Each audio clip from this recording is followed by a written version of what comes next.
As we know, from first home buyer to first homeowner, it could be a big step.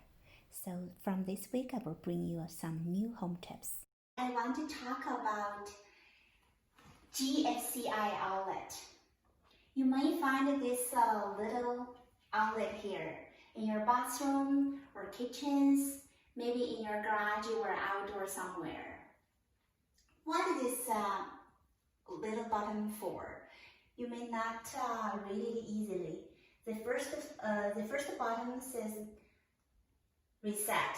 The second button is test.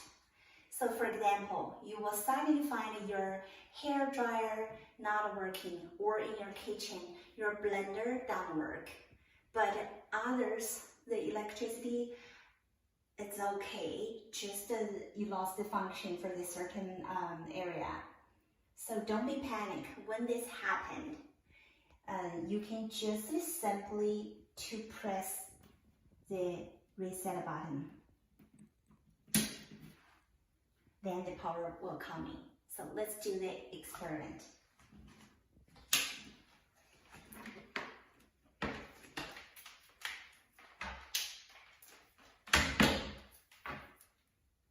This is my hair dryer.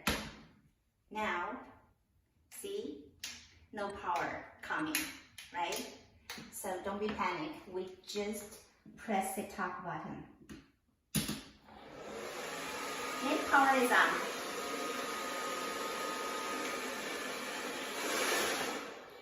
So what's the function for the GFCI outlet? It's used to protect, for example, if the water goes there, so it automatically, the outlet makes it break, shut off to protect, to keep you away from the hazard. So in these cases, don't be panic, just doing the reset. That's it. Have you got it?